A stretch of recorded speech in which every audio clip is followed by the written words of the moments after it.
It started like any other Sunday. I was sitting by the window, coffee in hand, calling my parents just to check in. The sunlight hit the glass table in that calm, harmless way mornings do when you still believe the world is kind. We talked about the usual things: my job, my husband Daniel, how the weather had been unpredictable lately. My mother laughed in that way she always did when she didn't care much about what I was saying, and my father gave those polite, distracted responses between sips of whatever he was drinking. It was ordinary, painfully ordinary. When the call seemed over, I said, "Love you both," and pressed the screen to hang up. But somehow, the line didn't end. Maybe my finger missed the button. Maybe it was fate. I still don't know. What I do know is that a few seconds later, I heard my mother's voice again, quieter this time, different. The softness was gone. She sighed, long and tired. Living with her must be exhausting. At first, I thought she was talking about someone else, maybe a neighbor, maybe one of her friends. But then my father's voice came through, sharp and certain. "Poor Daniel," he said, chuckling. "He deserves better." My heart stopped. My breath caught in my throat. The call was still connected. They were talking about me. I didn't move. I didn't even blink. I just sat there, holding the phone against my ear like a child clutching a secret too heavy to carry. My mother's voice turned colder. I tried to tell her she's too emotional. Men get tired of that. She never listens. My father laughed again. That deep, careless laugh that once made me feel safe. Now it felt cruel. "She's always been dramatic," he said. "Daniel's a good man for putting up with her." Every word landed like glass in my chest. I could hear the clinking of their teacups, the sound of plates, as if they were casually dissecting my life between bites of breakfast. They spoke about me not as their daughter, but as a problem they had learned to tolerate. I wanted to hang up, to scream, to cry, but I couldn't. I sat frozen in that silence, realizing I was listening to the truest version of them I'd ever heard.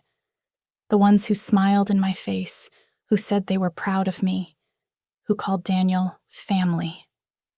Now their words twisted every memory I had of them into something false. When the line finally went dead, I didn't know how long I'd been holding my breath. The house around me felt smaller, colder. Daniel's jacket was hanging by the door, his scent still soft in the air. I stared at it for a long time, hearing my mother's words echoing again. Living with her must be exhausting. That night, I didn't sleep. I kept replaying the call in my mind, each word reshaping everything I thought I knew about love, loyalty, and family. It wasn't just what they said. It was what it meant, that maybe, all along, they'd been whispering the truth behind my back. And for the first time in my life, I wondered how many people had agreed with them. I must have replayed that call 100 times. Each time I told myself I'd stop before it hurt again, but I never did. Their voices, my own parents, played in a loop that scraped at my chest like broken glass. I listened to my mother's sigh, my father's laugh, over and over, until the sound of my own heartbeat became something I couldn't trust either. Every word they spoke bled into the quiet of my house, poisoning everything that used to feel safe. By evening, I'd gone through every possible excuse for them. Maybe they were joking. Maybe it was taken out of context. But the truth was clear. They meant it. They thought I was a burden. They thought Daniel deserved better. And the way they said it, so casual, so certain, made me feel like the last person to know a secret everyone else had already agreed on. Daniel noticed the silence before I even said a word. He was sitting at the kitchen counter, scrolling through his phone, when he looked up and asked, "You okay?" I forced a smile, the kind that doesn't touch your eyes, and said I was just tired. He nodded and went back to his screen. That small moment told me more than I wanted to know. The man who used to read me like an open book didn't even question the lie. Later that night, I lay in bed beside him, watching the shadows of headlights crawl across the ceiling. His breathing was steady, but something about it felt wrong. Too measured, too far away. I whispered his name, hoping he'd turn toward me. He didn't. He just murmured, "Go to sleep," in that detached tone that used to belong to strangers, not husbands. I turned on my side and stared into the dark, wondering if this was how it started. Distance, silence, secrets. Maybe my parents weren't cruel. Maybe they just saw something I didn't want to admit. I thought about what my mother said, about how men get tired of that. Maybe Daniel already was. Maybe he'd told them things I wasn't supposed to hear. The thought sank deep into me, heavy and cold. If my parents knew how I lived, it wasn't from watching. Someone was talking. Someone close enough to know when I cried, what I said, how often we fought. I could almost feel the walls breathing with secrets I hadn't asked for. And in that quiet, as Daniel turned away from me, I realized the call wasn't the start of betrayal. It was only the echo of something that had already begun. Lily has always been the one they adored. Even as kids, she carried a kind of light that drew people in. Teachers, neighbors, our parents. She didn't just enter a room, she owned it. I was the quiet one, the one who did everything right but never quite enough. When we were little, I'd overhear her whispering to Mom about things I'd said or done. Harmless things twisted into something else. Then I'd face the cold looks, the quiet punishments. Back then, I thought she was just trying to be loved more. Now I know she was just trying to win. After that call, her name started circling in my head like a song I couldn't forget.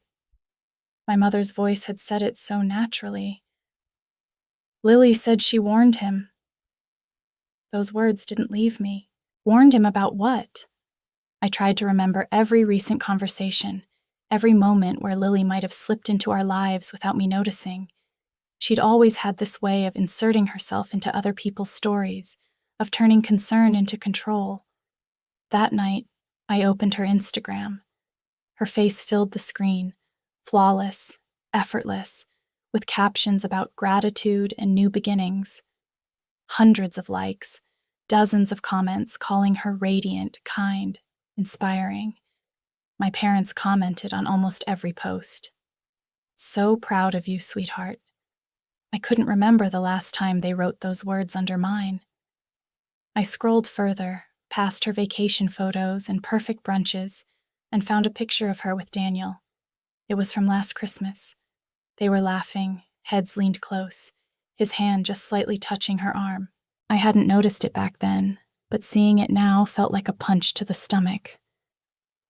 My mother had taken that photo.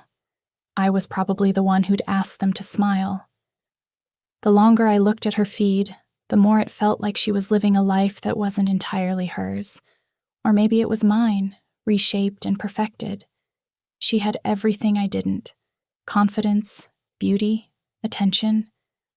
And maybe now, Daniel's trust too. I set the phone down, my heart racing, my chest tight. The envy I'd buried all my life started to crawl back, but this time, it wasn't just jealousy. It was fear. Fear that my sister, the one who had always been adored, was the shadow behind everything falling apart. And in that moment, one question burned through the silence. What exactly had Lily warned him about? Daniel started coming home later, always with the same excuse. Work, meetings, clients, traffic. The first few times, I believed him. I even packed him dinner some nights, trying to hold on to the normal that used to exist between us. But it's hard to believe in normal when the scent on his shirt isn't yours. It wasn't strong, just faint traces of perfume, soft and floral, the kind I'd never wear. I told myself not to spiral, not to connect things that might not belong together. But that call from my parents wouldn't leave me alone. Their words had become a ghost in the walls, whispering things I didn't want to believe. My mother's voice had said Daniel was too good for me. I'd laughed at that once, thinking it was her way of praising him. But now it sounded different, like a judgment, like a warning. And Lily had agreed. She warned him. Those words kept circling back, turning over in my head until I couldn't tell which memory came first, the betrayal or the proof. One night, when Daniel walked in later than usual, I tried to sound calm. "Rough day?" I asked. He nodded, dropped his keys on the counter, and poured himself a drink.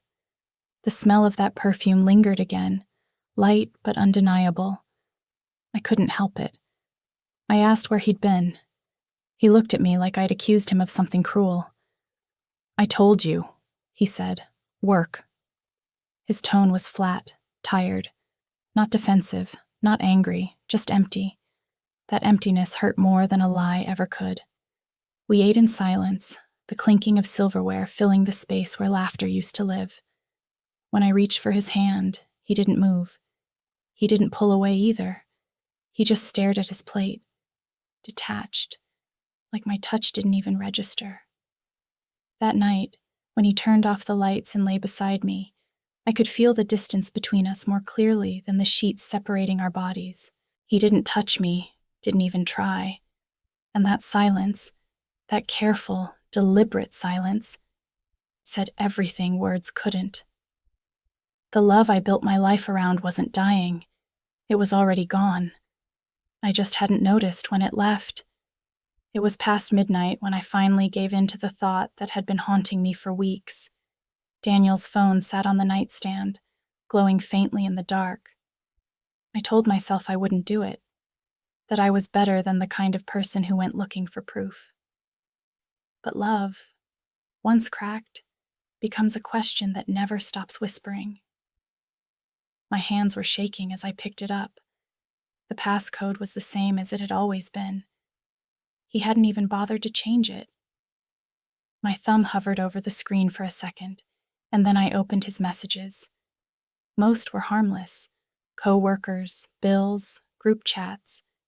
And then there it was, a thread marked with a single letter. L. My chest tightened. I knew that letter too well. My heart started pounding so loudly I could barely hear my own breath. I tapped it open. The first thing I saw was a string of messages from her. Lily, jokes, inside references, little pieces of their days stitched together in secret, and then messages about me, words that felt like acid when I read them. She's been distant again. Just be patient. She'll calm down. And Lily's reply: "Tell her what she needs to hear, Daniel. She always believes you when you sound soft." My throat went dry. I scrolled faster. Photos, late-night timestamps, voice notes. I pressed play on one. Her voice came through, gentle and low, laughing in that same syrupy tone she used to use when she wanted our parents to take her side. "You're doing the right thing," she said. "She doesn't understand you the way I do." I dropped the phone. The sound of it hitting the floor echoed like glass breaking. Daniel stirred slightly beside me, but didn't wake. I sat there, frozen, staring at the faint blue glow on the carpet. It wasn't just an affair. It was a conversation. One they'd been having long before I ever suspected. Every word they shared was a thread tying them closer, pulling me out of the picture. My sister and my husband had built a secret world behind my back, and I had just walked into it uninvited. The silence that followed felt heavier than grief. It felt like the end of something sacred. The following weekend, my parents invited us for dinner, a family evening, as my mother called it. Her voice on the phone sounded cheerful, as if the world hadn't shifted beneath my feet. They didn't know that I knew. Or maybe they did, and just assumed I'd pretend like always. Either way, I went. I dressed carefully, choosing calm colors, nothing that hinted at the storm sitting behind my eyes. When Daniel asked if I was ready, I smiled and said yes. My voice didn't shake. I'd learned how to hide it now. The house smelled the same as it always did: lemon cleaner and overcooked roast. My mother greeted me with a hug that felt rehearsed. My father's hand lingered on Daniel's shoulder, that same approving look he always gave him, the one that used to make me proud. Lily was already there, radiant as ever, sitting at the table like she owned the light in the room. She was wearing my old bracelet, the one Daniel had given me on our second anniversary. It caught the glow of the chandelier every time she moved her wrist. I sat across from her. Daniel took the seat beside me. For a moment, our eyes met, and something in his expression faltered. Not guilt exactly, but fear of being seen. My mother commented on Lily's dress, her tone full of warmth. My father laughed at Daniel's small jokes, proud of how easily he fit in. I watched their mouths move, their laughter fill the air, and all I could think about was how perfect it looked from the outside. A happy family dinner, the kind of moment people post about online. I smiled when they spoke to me, answered when spoken to, kept my tone light. I played my part so well that even I almost believed it. But under the table, my nails pressed into my palm until I felt the sting of blood. It was the only proof I had that I was still real. As the laughter rose and the wine poured, I looked at each of them, my parents, my sister, my husband, and felt something cold settle inside me. They had built their comfort on my silence. But that night, as I watched them bask in it, I decided they'd all learn what silence really feels like. After that dinner, I stopped talking as much. I listened instead. People reveal more when they think you've gone quiet. Daniel started relaxing again, mistaking my calm for forgiveness. My parents called to check in, their voices soft, careful, maybe even suspicious. And Lily? She sent me photos from her new projects, pretending her life was too busy for guilt. Every text from her felt like a test, and I learned to reply with warmth that wasn't real. I started collecting things. Tiny fragments of truth. A password here, a receipt there. When Daniel left his laptop open one morning, I copied a few files to a drive. He didn't notice. That night, while he showered, I scrolled through them slowly, line by line.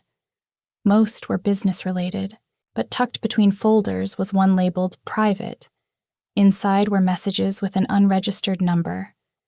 The contact had no name, just a heart emoji. At first, I thought it was someone new, a stranger. But when I checked Lily's call history on her social media, I noticed the same number linked to her backup account, the same one she used for her brand partnerships. My hands went numb. It wasn't just a mistake. It was coordination, secrecy, routine. I needed proof that couldn't be denied. So I found a way. I told Daniel we needed extra home security because of the recent break-ins nearby. He agreed easily, even handed me his credit card. I hired a private investigator that same afternoon. To him, I said I was worried about identity theft. To myself, I admitted it was about truth. Weeks passed before he called me back. His voice was steady, professional. "I think you'll want to see this." The folder he sent contained everything: hotel receipts, time-stamped photos, records of late-night transactions, even a short video clip. Daniel's car parked outside Lily's condo, just before midnight. He sat inside for several minutes before walking up to her door. She opened it wearing a robe. The footage stopped there. It didn't need to go further. I watched it 3 times. My heartbeat never changed. There was no rage, no tears, no collapse. Just a quiet understanding. They had built their story together, rehearsed every lie until it felt like truth. But stories like that only last as long as the listener stays quiet. and I wasn't quiet anymore. I invited Lily for coffee on a quiet Thursday morning, pretending I wanted her advice. I made my voice sound soft over the phone, a little shaky, just enough to make her feel like the stronger one. She agreed right away, almost too eagerly. She liked being the rescuer, the sister who always understood. I chose a cafe she loved, open, bright, and safe. The kind of place where she could wear her charm like perfume and not worry about getting dirty. When she arrived, she hugged me tightly, her smile perfect as always. "You look tired," she said, her tone dripping with concern. I thanked her, sat down, and wrapped my hands around my coffee cup, pretending to need its warmth. She started talking about herself, her work, her new opportunities, how busy life had become. I nodded, letting her words fill the air until I gently cut in. "Lily," I said, my voice quiet, "can I ask you something?" She leaned closer, lowering her tone like we were sharing a secret. "Of course." "What's going on?" I hesitated, eyes down, then said, "Daniel's been distant lately. I don't know what I'm doing wrong. I just feel like he's tired of me." Her lips curved into something sympathetic, but her eyes flickered. "Maybe he's just tired," she said slowly. "You know how men get when things get too emotional. Maybe he just needs space. Maybe he's tired of how much you need him." The words cut straight through me, not because they were new, but because I'd heard them before. That same tone, that same phrasing. My mother's voice had said them after the call. And now here they were, dressed in Lily's mouth, as if she couldn't help repeating her own script. I looked up at her and smiled faintly. "It's funny," I said, stirring my coffee. "You sound just like Mom did that day." Her spoon froze midair. For the first time, she didn't have an answer ready. I watched the light in her eyes shift. Fear, confusion, calculation, all flickering behind that polished smile. I leaned back, calm and steady. "I've been thinking a lot lately," I said, "about honesty. About how sometimes people only tell the truth when they don't realize someone's listening." I took a slow sip of my coffee and met her eyes again. "I've recorded something important for Daniel to hear soon." She blinked, her smile faltering. "Recorded what?" she asked. I smiled wider, soft and deliberate. "You'll find out." I told my parents we'd be late because of a business dinner, and they didn't ask questions. It felt good to lie in a small way, to have something that belonged only to me. I set the table like I was staging a play, candles low, plates aligned, soft music that made conversation sound like a secret. The house smelled of lemon and the roast I'd reheated, ordinary things that wouldn't give away how carefully I'd planned the night. I placed the tiny cameras where no one would think to look, behind a vase, tucked in a lamp, the kind that catch the tilt of a head or the quickness of a hand. I rehearsed my lines in my head, not because I wanted to perform, but because I needed to control my voice. If I sounded calm, they would misread me. If I slipped, they would know I was watching. Daniel arrived first, face pale under the hallway light. He kissed me lightly, like a man who's been practicing affection.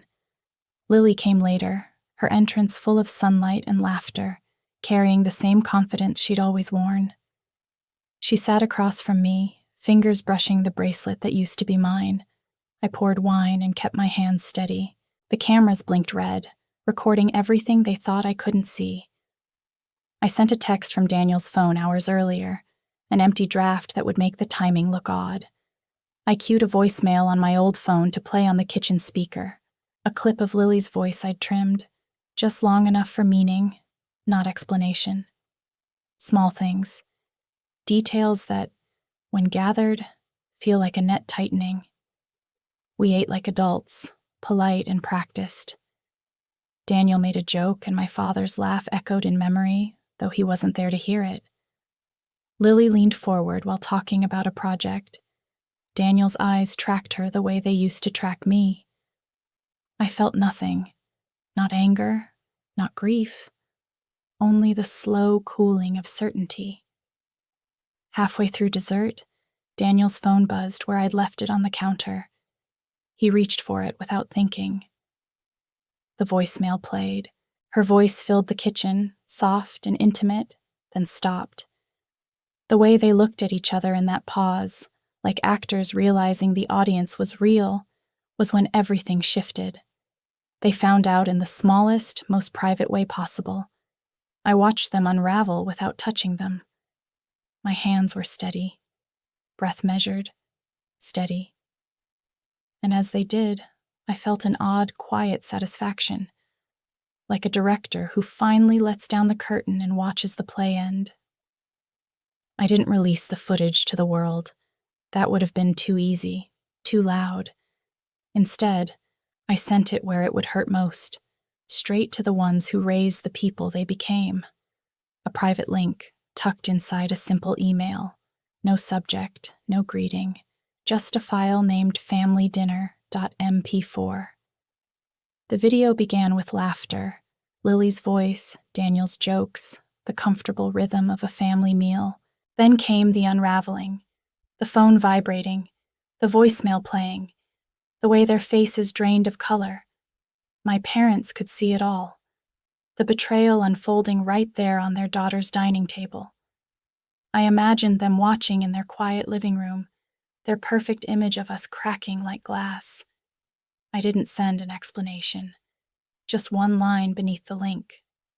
You taught me silence. It took less than a day for the first call to come. My mother's number flashed across the screen, over and over, until I muted it. When she finally left a voicemail, her voice was small, trembling. We didn't know, sweetheart. Please call us.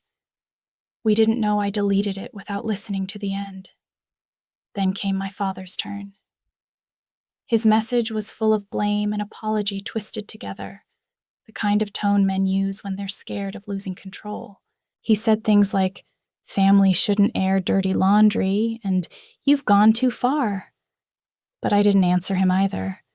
I'd said everything I needed to say in 7 words. By the 3rd day, Lily disappeared from social media. Her perfect smiles, her filtered life, gone. The same people who used to flood her with compliments now whispered behind screens. Daniel moved out quietly, taking only his essentials. He tried to talk once, to justify himself. He said Lily pushed him, that he'd been confused, that it wasn't love. I listened, nodded, and closed the door behind him. And then, silence. The kind I used to fear. The kind they taught me to live with. Only this time, it was mine to keep. In that quiet, they began to turn on each other. My parents blaming Lily for shaming the family. Lily blaming Daniel for recording their secret. Daniel blaming everyone but himself. I didn't have to say a word.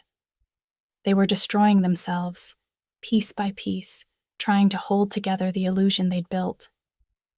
For once, I didn't interfere. I just watched as they learned what silence really sounds like when it isn't yours to control. Weeks turned into months, and the silence I once feared became the rhythm of my days. The house felt emptier than ever, yet somehow I breathed easier inside it. No more pretending. No more waiting for footsteps at the door. I made coffee the way I liked it, played music when I wanted to, slept without fear of another voice beside me turning cold in the dark. For the first time, quiet didn't mean loneliness. It meant freedom. Sometimes at night, I would play the recording again, not to hurt myself, but to remind myself. The sound of their voices used to sting. Now, it gave me strength. I'd watch Lily's perfect smile falter, Daniel's charm crumble, the entire illusion of family disintegrate frame by frame. It wasn't revenge anymore. It was release. Proof that I hadn't imagined any of it. proof that I survived it. Word spread faster than I ever expected. Lily's pristine reputation, the one she'd built so carefully, began to rot from the inside. People whispered her name with pity now, not admiration. The brand deals stopped. The invitations vanished. Her followers dropped like dying leaves in autumn. She tried to rebuild, but the internet never forgets. Daniel's fall came next. Rumors reached his firm. Whispers about the affair, about the video, about his instability. He called it a misunderstanding, but no one wanted to be near a scandal. Within weeks, they asked him to take an indefinite leave. I saw his resignation posted online, buried under formal words that couldn't hide the shame. My parents packed up their house quietly and moved to another town. The same people who used to adore them now crossed the street to avoid their eyes. They used to live for gossip, for the thrill of other people's downfall. I wondered if it ever occurred to them that someday they'd become the story everyone whispered about. One afternoon, I drove back to the old family home. The paint was fading. The porch creaked like an old memory trying to speak. I stepped into the living room where my mother used to tell me to be grateful, where my father's silence always carried the final word. I stood there for a long time, listening to the echo of my own breath. Then I smiled, not out of joy, but understanding. Some endings don't need words. They just need peace. It's been a year now, a full year since everything burned down and I walked away from the ashes without looking back. The world outside has changed. Or maybe I have. I live in a smaller city now, one that doesn't know my name, where people smile without expectation, and the air feels light. I wake up early, make my own breakfast, open the windows, and let silence move through the rooms like an old friend. Sometimes I think about the person I used to be, the one who apologized for taking up space, who tried too hard to make everyone comfortable. That version of me waited for permission to feel seen. I buried her a long time ago, somewhere between the moment the call ended and the truth began. I started recording again, not for them, not for anyone else, but for myself. I sit by the window with my camera, the red light blinking, and I talk. I tell the story of what happened, not as a victim, not as someone broken, but as someone who finally understood. I don't edit it. I don't rehearse. I just speak until the weight lifts off my chest. There's something strange about hearing your own voice tell the truth. It's softer than you expect, less angry, more certain.